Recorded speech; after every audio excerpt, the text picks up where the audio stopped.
Listen up there, YouTube. Chip here with the Iconic Sportcycle Motovlog. Hey, what's up, YouTube? Hey guys, you probably noticed I'm on another bike today. I'm not on the Mighty Yosung, so you're probably thinking, hey, must be in the shop again. Nope, not this time. This time I'm just out riding it because, hey, I just want to see what one of these things are like. You know, their adventure bikes are getting to be pretty popular. I've in the past I've only ridden one adventure bike previously. That was the BMW 1200 GS, kind of the undisputed king of adventure bikes. I don't think I want to contest that title, but I can say my time in the seat, I wasn't really all that comfortable, and it really wasn't the bike. It was me, what I'm used to, what I'm comfortable with. The bike, it sits up really, really high, and I'm kind of a guy that's you know, I'm average height, 5'9", I'm about 185. You know, got a 32-inch inseam, so I'm pretty average. Based on that, you know, I felt like I was sitting on a monster. It just really seemed really tall. So I didn't want that to cloud my judgment about all adventure bikes, so I wanted to try something different. Adventure bikes are getting pretty popular, so I just wanted to see what it was all about. So while working for Indian Motorcycle of Orlando, I have you know, a relationship with Eagleider motorcycle, and was able to take advantage of using this Triump Tiger. Now the Triump Tiger is an 800cc bike. You know, it's not a small bike, but it's not a big one either. It also has a relatively high seat height compared to what I'm used to, but I can flat foot it. Most of the time coming into the stop sign, though, I feel myself coming on my tippy toes. I did do a little research online. It does turn out that Triumph does offer this in a model with a lower seat height. Might be something that, you know, if I was to buy one, that would probably be the model I'd probably go with. But now, as far as the riding experience of this bike, I find it to be quite a joy. It's got the 3-cylinder. It's an 800 3-cylinder. It has a very broad power band. It seems to be kind of unlike like a Speed Triple or like a 675 Daytona, whereas, you know, pretty peaky, you know, really racy. The power band on this is pretty relaxed. You know, it's pretty easy to control. I mean, I'm keeping it, you know, pretty low in the RPM range, and it does it, you know, quite nicely. I was riding 2 up with the wife yesterday. We handled it beautifully. Again, it's a kind of a top-heavy bike compared to what I'm used to, so having a second rider, you know, just kind of made it feel a little awkward. But again, it's really not the bike. It's, you know, it's what I'm used to. I'm used to bikes with lower center of gravity. But from my ride time on this bike, I can say that I've really enjoyed it. As you can see, I'm on a fairly twisty road, you know. In fact, I'm looking at the speedometer now. I'm probably being a little overconfident. You know, the bike does handle, you know, quite nicely. It's you know, it's pretty confidence inspiring. It brakes really well. The throttle on it seems to be, I don't know. Again, it's probably something I'm just not used to. It's you know, it launches pretty quick. You know, with just a little flick of the wrist. You know. My Yosung, you know, you got to crack the throttle to get it to roll, you know. But overall, I've really enjoyed riding this bike. Up ahead, I'll probably do a little walk around on the bike to get you a good look at it. It's got really nice wide handlebars. The handlebars, you know, make it nice to throw into a corner. It gives you all the leverage you need. I mean, now I'm just going to give it a little push there, and you can see it just tilts in nice and easy, just with a little push, you know, a little tilt. You know, it leans over pretty easily. You know, I don't want to, you know, drag pegs or anything on it, but it leans over real nice. The windscreen on the bike seems to be just right for somebody my height. Deflects the wind quite nicely. I'm not feeling a lot in the chest area. You know, it's kind of seems to be going overhead. You know, that's just kind of nice. You know, kind of, like I said, it's a really nice, relaxed, and easy bike to ride. I think that's probably one of the things about a sport touring bike or a, you know, adventure bike, where, you know, you're not in an uncomfortable riding position. You know, it's a little bit more comfortable. See, here we go with the nice nice lean angles. It's an attractive bike for a sport tourer. You know, I think the you know, like I said, the GS is pretty cool looking. This bike is I think probably a little bit, you know, more refined looking. Has got that bug eye headlight, which like the Speed Triple has. You know what? Not 100% sold on that look, but you know, it doesn't look bad. You know, it kind of fits the rest of the bike. You know, it's been a fun bike to ride. I think that, you know, the gauge layout on it, you know, it's got a big tachometer over here, and if you look down, you see the, you know, the speedometer, the, you know, everything. It's in big letters. You know, a guy like me, kind of old, you know, you don't want to take too much focus off the road when you're riding. You know, this gives me the opportunity just to look at things at a glance, and you know, I can see it quite nicely. The other thing I noticed, probably is a fairly easy bike to maintain. It looks like you get access to the bulbs pretty easily. You know, with you know, it's not all ferret up, so you know, it looks like you have access to all the maintenance items on the bike pretty easily. So you know, I think it's a pretty nice bike. I like the way the mirrors are. You know, it's got a pretty good view behind me. You know, they stick out quite far. You know, I'm not seeing the, you know, all my shoulders and elbows in the view field of the mirrors, which is kind of nice. I always kind of like to know what's going on behind me, especially when I'm riding in and out of Orlando traffic. You never know what's going to happen behind you, or who's sneaking up on you. Of that. Again, for a bike that sits this high, I like the way it handles. Again, it probably has a lot to do with this wide handlebar. Again, a little bit over the speed limit, so probably should slow it down a bit. This is a nice area of the window over here. Again, I'm going to have to start slowing down because, hey, really shouldn't be doing 2 and 3 times the speed limit. But again, the bike is pretty confidence inspiring. Sorry about that. You know, you feel pretty comfortable on it. It doesn't take you long to feel like, hey man, feels like I've been riding this bike forever. There goes a Harley 48 there. Kind of cool looking.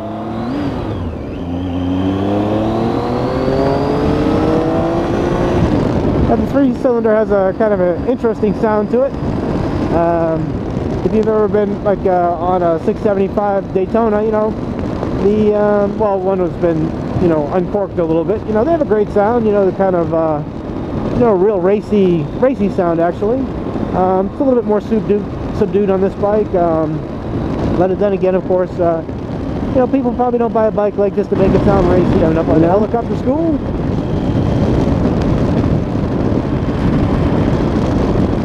So I'm just going to pull over here and do a quick walk around.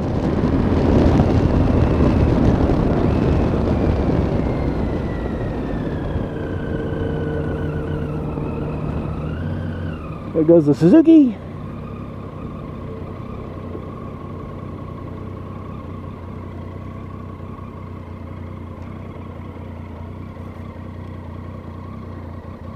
So one of the things I like about it is it's got a one of those kickstands that is very easy to get down.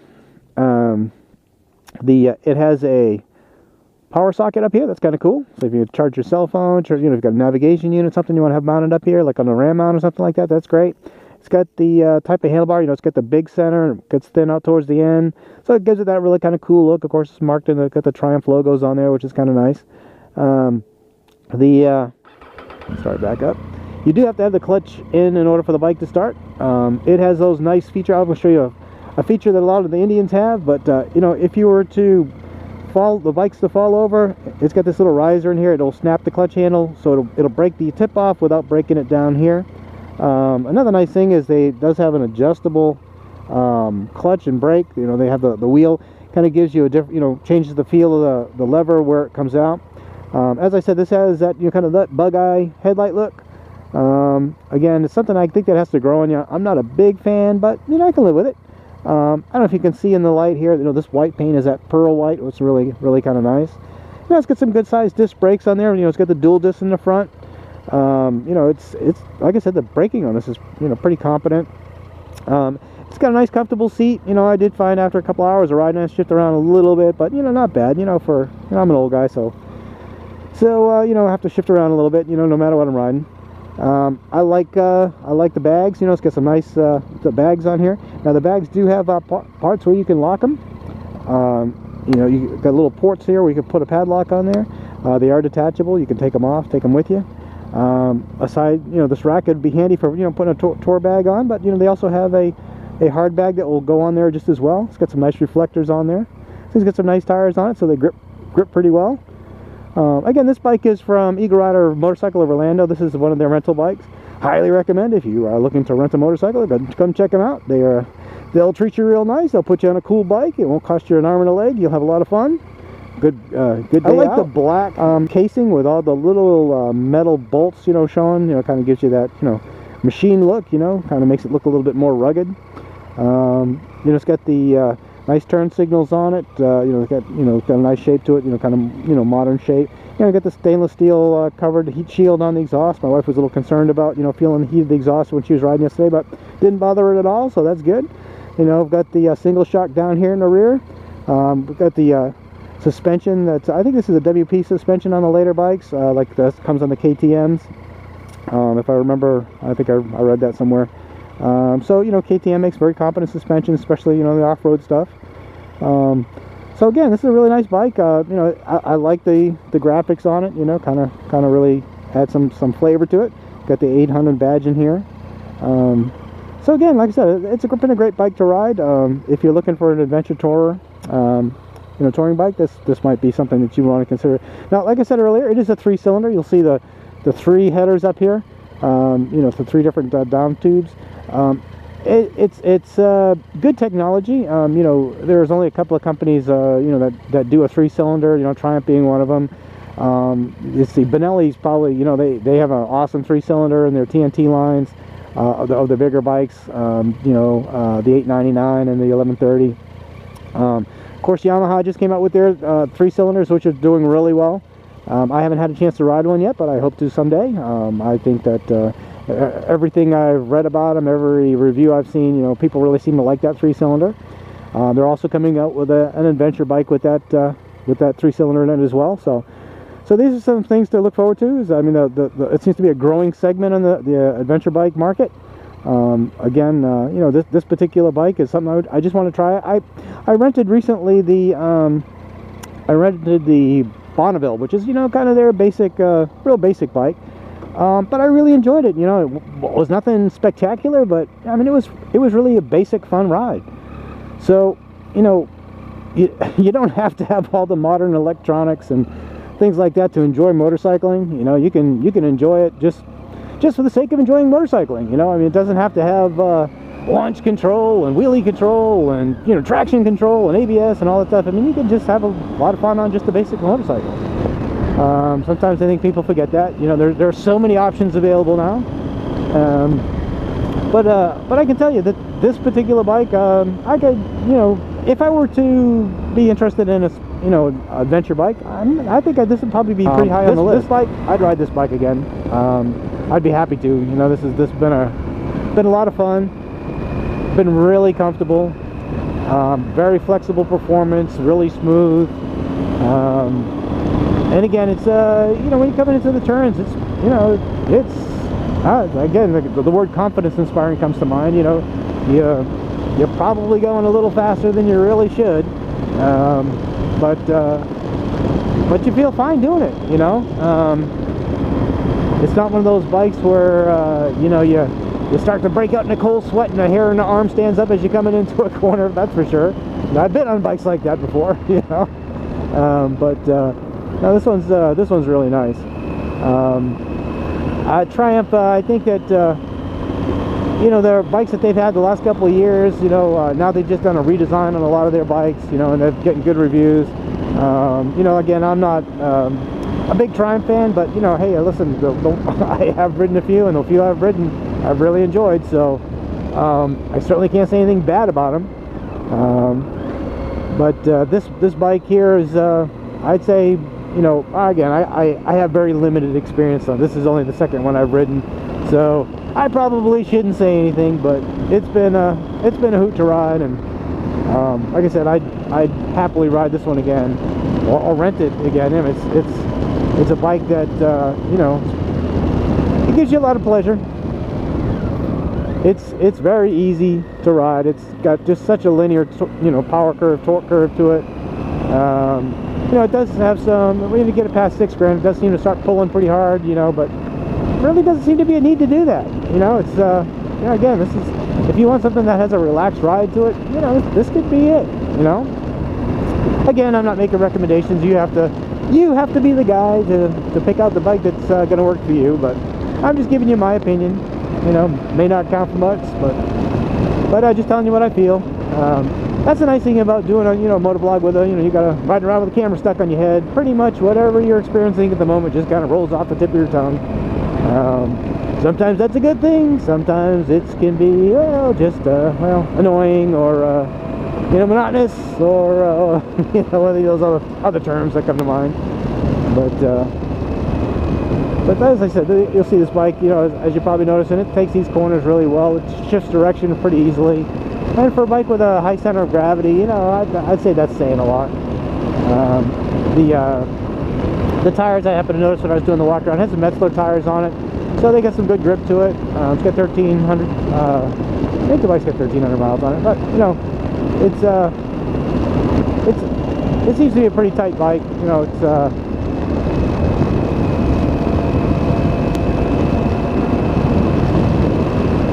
Now I'm almost done with my ride here, guys. Again, this is Chip from the Iconic Sports Cycle. Talk to you real soon. Bye.